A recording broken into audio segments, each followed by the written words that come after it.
Hello everyone, हम देख रहे थे chapter number 3 male reproductive system, जो कि कंप्लीट हो चुका है पिछले 3 लेक्चर में।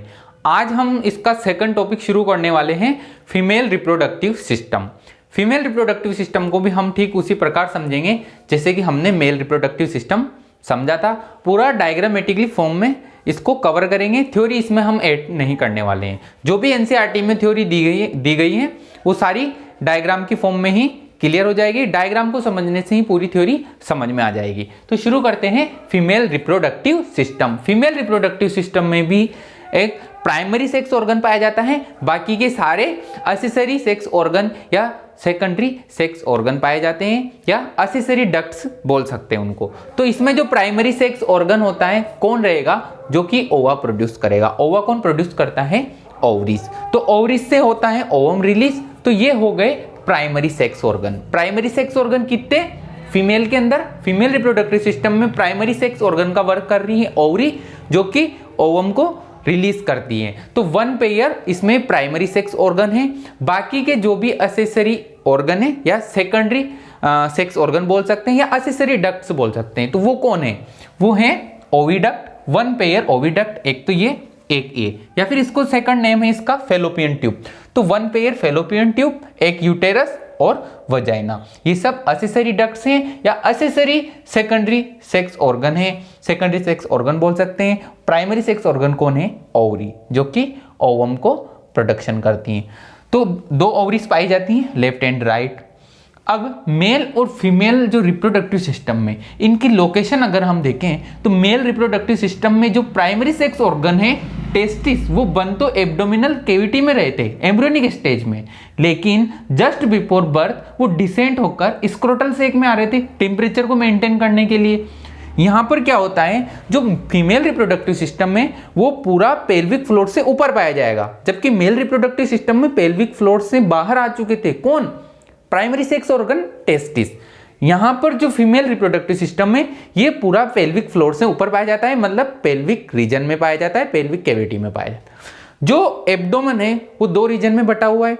डायफ्राम के जस्ट नीचे वाला अपर एब्डोमेन और नेवल मतलब नाभि के जस्ट नीचे वाला लोअर एब्डोमेन। तो ये लोअर एब्डोमेन में पाए जाते हैं। लोअर एब्डोमेन में ये पूरा रिप्रोडक्टिव सिस्टम पाया जाता है फीमेल का। इसमें हम एक एक स्ट्रक्चर को अब देखने वाले हैं। ओवरी जो है वह ओवम का प्रोडक्शन करती है, ओवम रिलीज करती है। ठीक है, जब ओवरी ओवम रिलीज करेगी तो यह ओवम इस फेलोपियन डक्ट से होता हुआ इधर आएगा। अगर ये इसका फर्टिलाइजेशन होएगा ओवम का तो ये यहाँ पर एम्ब्रियो का डेवलपमेंट होएगा, नहीं तो ओवम का फेगोसाइटिस हो जाएगा। तो जैसे ही ओवम यहाँ से रिलीज हुआ, ये जो फेलोपियन डक्ट है इसके 3 रीजन होते हैं। कौन कौन से? इन्फंडिबुलम, जो लेटरल मोस्ट एंड पार्ट है इसका वो इन्फंडिबुलम। सेकंड जो फुला हुआ पार्ट है वो एम्प्यूला, और जो नेरो डक्ट होती है वो इस्थमस। तो फेलोपियन ट्यूब या ओविडक्ट के कितने पार्ट हुए? 3, इन्फंडिबुलम, एम्प्यूला और इस्थमस। तो 3 इसके भाग होते हैं ओविडक्ट के। जो फर्स्ट लेटरल इसका जो एंड पार्ट है ओविडक्ट का, जो कि ओवरी की पेरीफेरी पे प्रेजेंट होता है। जैसे ही ओवम यहाँ से रिलीज होता है, ये जो इन्फंडिबुलम में फिम्बरी है, फिंगर लाइक प्रोजेक्शन जो है इनको फिम्बरी बोलते हैं, ये ओवम को पकड़ लेगी और इधर अंदर ओविडक्ट में आगे पहुंचा देगी। तो फिम्बरी का क्या वर्क हुआ? ओवम को कैप्चर करने में, ओवम को पकड़ने में। फिम्बरी से यहाँ पे एक ओस्टिया पाया जाता है जिससे कि ये ओवम को अंदर पहुंचा दिया जाता है। एम्पुला जो है वो फर्टिलाइजेशन की साइट होती है। ओविडक्ट का सेकंड पार्ट कौन है? एम्पुला। फर्स्ट पार्ट तो इन्फंडिबुलम, इन्फंडिबुलम से ओवम होता हुआ यहाँ पे आया ओ एम्पुला पे। एम्पुला जो है वो फर्टिलाइजेशन की साइट होती है, यहाँ पर फर्टिलाइजेशन होता है। फर्टिलाइजेशन कब होता है? माना कि जैसे ही यहाँ पर ओवम रिलीज हुआ, ओवम एम्पुला तक आया और इधर से भी मेल गेमेट की एंट्री हुई, सेक्सुअल इंटरकोर्स हुआ और यहाँ पर मेल गेमेट्स यहाँ पर पहुंच गए। कब? जब ओवम एम्पुला में था। तो यहाँ पर फर्टिलाइजेशन परफॉर्म होएगा, फर्टिलाइजेशन की साइट है, फर्टिलाइजेशन यहीं पर डन होएगा। अगर जो है ओवम यहाँ एम्पुला पर आया और मेल गेमेट्स यहाँ नहीं आए और यह इस्थमस में पहुंच गया तो फर्टिलाइजेशन नहीं होएगा। क्यों नहीं होएगा? इसलिए नहीं होएगा क्योंकि जो ओवम रिलीज होता है यहाँ से ओवरी से, वह एम्पुला तक जाने में 48 आवर्स का समय लेता है और उसका लाइफ स्पान भी 48 आवर्स है। ओवम का लाइफ स्पान कितना है? 48 आवर्स। 48 आवर्स के बाद अगर उसका फर्टिलाइजेशन नहीं होता है तो वो डीजनरेट हो जाएगा। ठीक है, तो ओवम को ओवरी से रिलीज होने के बाद एम्पुला तक पहुंचने में लगा समय 48 आवर। अगर 48 आवर के अंदर 48 आवर्स के अंदर अगर जो है मेल गैमेट्स स्पर्म अगर यहां तक पहुंचता है, शुक्राणु अगर यहां तक पहुंचता है ओवम तक, अंडाणु तक, तो यहां पर निषेचन हो जाएगा, फर्टिलाइजेशन हो जाएगा 48 घंटे के अंदर। अगर 48 घंटे का समय बीत गया और यहां से मेल गैमेट्स नहीं आया, मतलब स्पर्म यहां पर नहीं आया, सेक्सुअल इंटरकोर्स नहीं हुआ और स्पर्म एम्पुला तक नहीं पहुंचे, तो 48 घंटे के बाद जो है ओवम कहां पहुंच जाएगा? ओविडक्ट के थर्ड रीजन इस्थमस में, जो कि यूटेरस से कनेक्ट है। ये थर्ड रीजन इस्थमस यहां पर पहुंच जाएगा और ऑलमोस्ट या मोस्ट प्रोबेबिलिटी हम मान लेते हैं कि यहां पर ओवम डीजनरेट कर जाएगा, क्योंकि उसको 48 आवर से ज़्यादा हो चुके हैं और उसका लाइफ स्पान जो है वो 48 आवर है, तो वो डीजनरेट हो जाएगा और वो इधर आ जाएगा जहाँ पर कि उसको जो यूटेरस की म्यूकोसा है वहाँ पर उसका फेगोसाइटोसिस कर लिया जाएगा। अगर उसका फेगोसाइटोसिस नहीं हुआ, क्योंकि उसका फर्टिलाइजेशन तो नहीं हुआ, ओवम हो गया डीजनरेट, ओवम का यहाँ पर फेगोसाइटोसिस कर लिया जाएगा म्यूकोसल लेयर के द्वारा। अगर उसका फेगोसाइटोसिस नहीं हुआ तो वह जो मंथली ब्लीडिंग होती है उसके साथ में वेजाइना से बाहर चला जाएगा। और अगर एम्पुला में ओवम रखा है, अंडाणु रखा है और इधर से सेक्सुअल इंटरकोर्स के द्वारा जो है मेल गैमेट्स स्पर्म यहाँ पर, शुक्राणु यहाँ पर अगर आया, तो शुक्राणु अंडाणु का फर्टिलाइजेशन हो जाएगा, निषेचन हो जाएगा और फर्दर उनका डेवलपमेंट होके यहाँ पर प्रेगनेंसी परफॉर्म होएगी। कहाँ पर? यूटेरस में। अब बात करते हैं यूटेरस की। यूटेरस जो है देखने से पता चल रहा है ये इन्वर्टेड पीरियड शेप्ड है, मतलब उल्टी नाशपति की तरह नजर आता है। यूटेरस जो है, गर्भाशय जो है वह उल्टी नाशपति की तरह नजर आ रहा है, देखने से पता चल रहा है। और अगर इसमें स्ट्रक्चर की बात करें हम, तो इसका अपर जो डोम शेप पार्ट है ये कहलाता है यूटेरस फंडस या यूटेराइन फंडस, और जो ये मोटा वाला हिस्सा है ये वाला और ये वाला, ये कहलाते हैं बॉडी, और नेक्स्ट इसका कहलाता है सर्विक्स। तो फर्स्ट पार्ट हो गया इसका uterus fundus, body and cervix. 3 भागों में डिवाइड किया गया है यूटेरस को। और देन यूटेरस जो है कहाँ ओपन हो जाता है? सर्विक्स के थ्रू।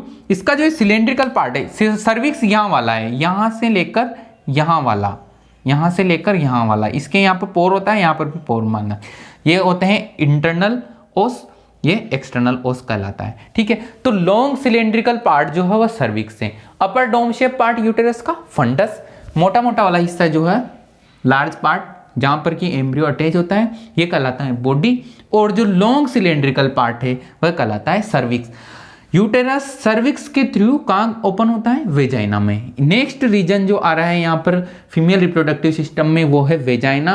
जो है यूटेरस वह सर्विक्स के थ्रू वेजाइना में ओपन होता है, यह इसकी आखिरी स्ट्रक्चर होते हैं। और देन यहाँ पर ये जो लाइन बनाई हुई है मैंने, ये पेल्विक फ्लोर है।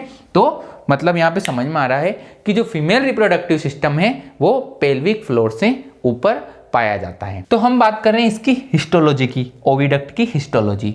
इसकी हिस्टोलॉजी देखें ओविडक्ट की या यूटेरस की हिस्टोलॉजी देखें, दोनों की हिस्टोलॉजी सेम है, बस नेम में थोड़ा चेंज है। अगर हम बात करें सेक्शनल व्यू ऑफ ओविडक्ट की, तो इसके सेक्शनल व्यू में सबसे आउटर लेयर पाई जाती है पेरिटोनियम, जिसको हम सिरोसा भी बोल सकते हैं, और मिडल लेयर होती है स्मूथ मसल्स की जिसमें कॉन्ट्रैक्शन पाया जाता है, और सबसे इनर लेयर होती है म्यूकोसल लेयर जिसमें सीलिया पाए जाते हैं। मतलब फेलोपियन ट्यूब जो है उसमें म्यूकोसल एपिथेलियम पाई जाती है। कौन सी? सीलिएटेड कोल्यूमनर एपिथेलियम होती हैं, जो कि म्यूकस सिक्रेशन का वर्क करती है, म्यूकोसल एपिथेलियम भी कहते हैं। तो क्या बात समझ में आई? यहाँ पर इसमें 3 लेयर पाई जाती हैं। किसमें? ओविडक्ट में या फेलोपियन ट्यूब में।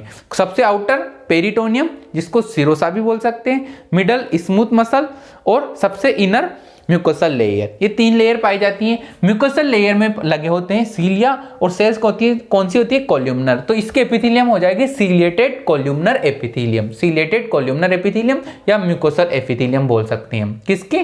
फेलोपियन ट्यूब की। सीलिया लगे होते हैं, मतलब जैसे ही ओवम यहां से यहां आएगा तो इसको आगे मूवमेंट करवाने में कौन हेल्प करेंगे? सीलिया।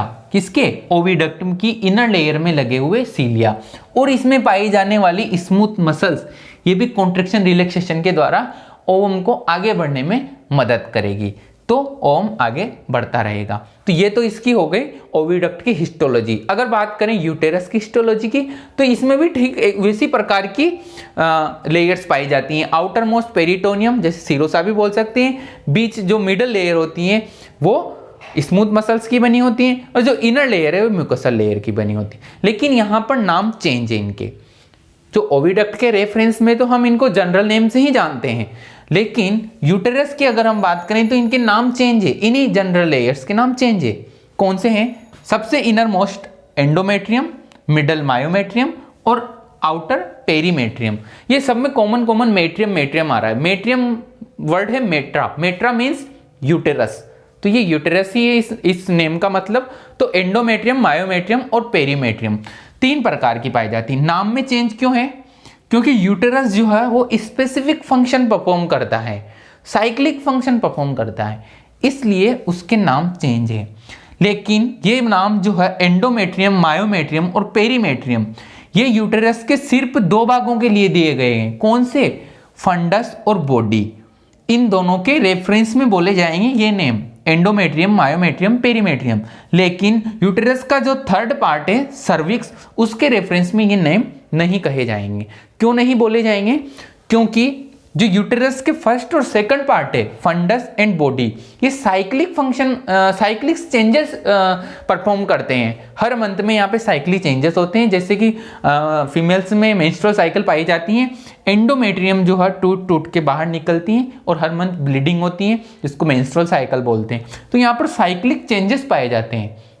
लेकिन जो सर्विक्स है, उस जिसकी जो केविटी है सर्विक्स की, जिसको सर्विकल कैनाल बोल रहे हैं, इसमें साइक्लिक चेंजेस नहीं पाए जाते हैं। इसीलिए हम यूटेरस केविटी को अलग नाम दिए हैं, यूटेरस केविटी, और सर्विक जो कि यूटेरस का भाग होते हुए भी इसकी कैनाल को हम अलग नाम दे रहे हैं, cervical canal.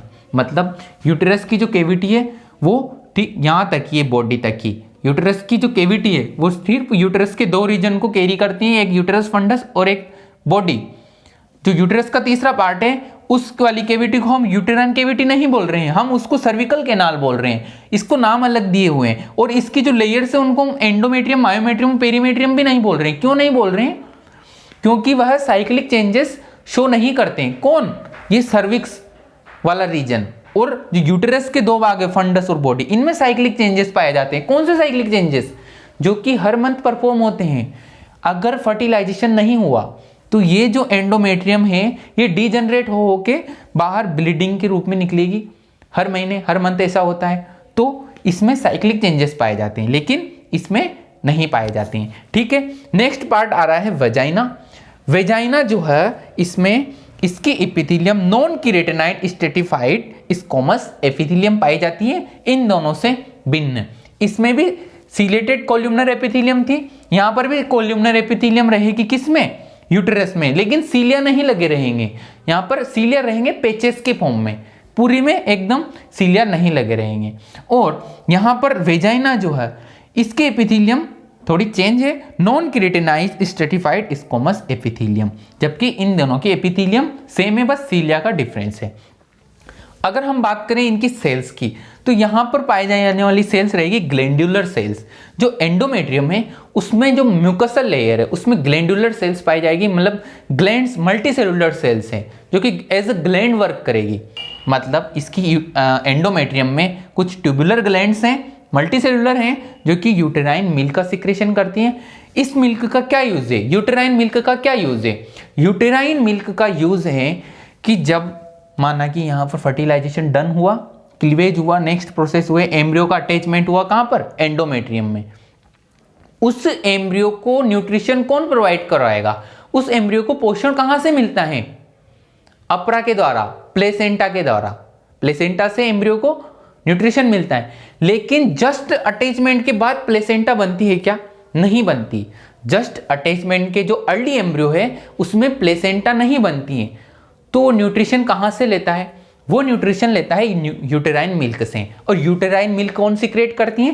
Tubular glands of endometrium. किसके एंडोमेट्रियम? यूटेरस के एंडोमेट्रियम। तो इस यूटेराइन मिल्क से वह पोषण लेता है, देन फिर उसमें बन जाती है प्लेसेंटा। तो ये वर्क है यूटेराइन मिल्क का। यहाँ पर भी म्यूकस का सिक्रेशन होता है, लेकिन यहाँ पर यूनाइट सेल्स के द्वारा, सिंगल सेल्स के द्वारा होते हैं, मतलब यूनिसेल्यूलर सिक्रेशन होता है यहाँ पर। लेकिन यहाँ पर यूटेरस की अगर बात करें, ओविडक्ट में तो सिंगल सेल्स के द्वारा, मतलब यूनिसेल्यूलर सिक्रेशन होता है म्यूकस का, लेकिन यहाँ पर मल्टी सेल्यूलर सिक्रेशन होता है। यहाँ की जो एपिथेलियम है वो सीलेटेड कोल्यूमनर एपिथेलियम है, लेकिन यहाँ की non ciliated columnar epithelium with some patches, कुछ पेचेस पाए जाते हैं। जैसे यहाँ पर सीलिया, थोड़े से सीलिया यहाँ पर, थोड़े से सीलिया यहाँ पर, एकदम डेंस सीलिया, एकदम रेगुलर सीलिया नहीं पाए जाते हैं। तो ये डिफरेंस है। लेकिन एपिथेलियम कौन सी है? कोल्यूमनर टाइप की। लेकिन जैसे ही हम सर्विकल कैनाल के बाद विजाइना में पहुंचते हैं, वहां पर जो है एपिथेलियम चेंज हो जाती है। और एपिथेलियम कौन सी हो जाती है? Non keratinized stratified squamous epithelium.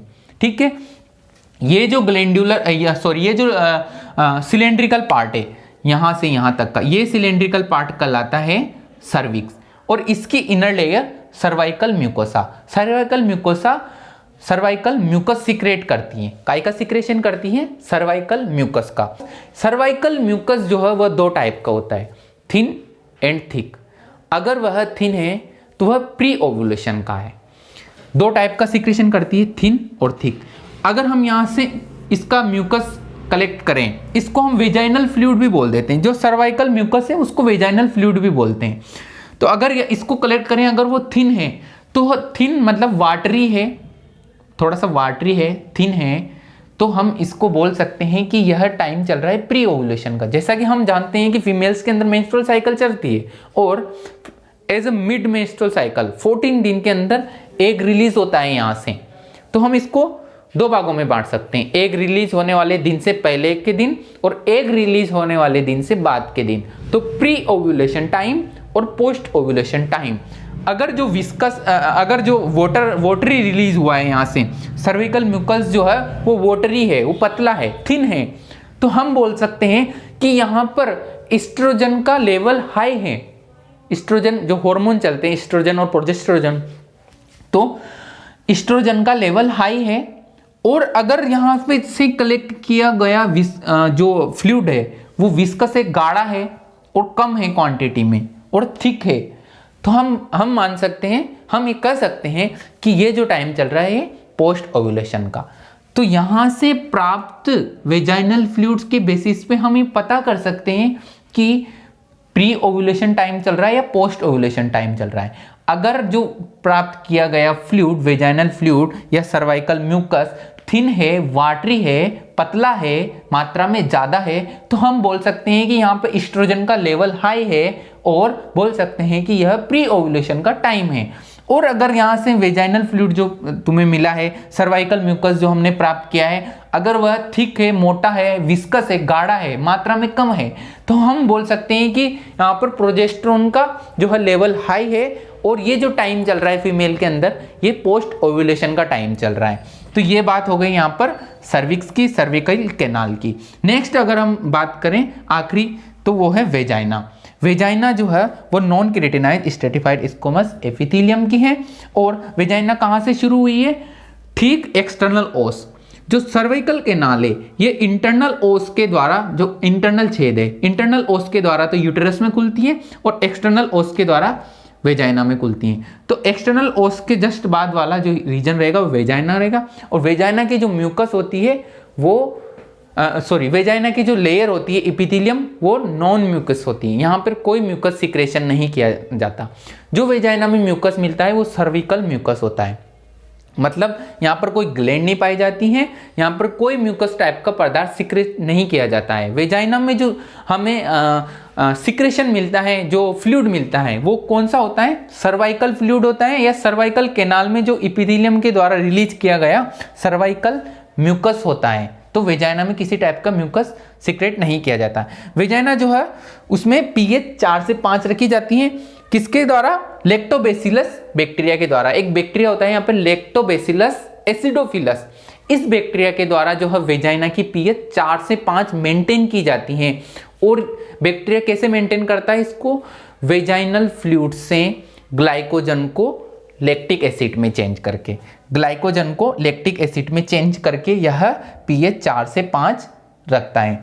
तो ये बात हो चुकी है यहाँ पर फीमेल रिप्रोडक्टिव सिस्टम की, कि इसमें प्राइमरी सेक्स ऑर्गन है ओवरी जो कि ओवम रिलीज करती हैं, एक्सेसरी डक्ट्स या सेकेंडरी सेक्स ऑर्गन है इसमें ओविडक्ट जो कि एक पेयर है, और एक यूटेरस और वजाइना, और जो ये पूरा सिस्टम जो है पेल्विक फ्लोर से ऊपर पाया जाता है।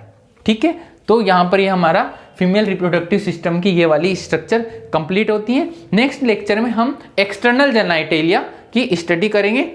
तो आप जल्दी से वीडियो को लाइक कीजिए, शेयर कीजिए, और अभी तक अगर चैनल को सब्सक्राइब नहीं किया है तो सब्सक्राइब कर दीजिए, ताकि जैसे ही मैं नेक्स्ट वीडियो अपलोड करूँगा उसकी इन्फॉर्मेशन आपको मिल जाएगी।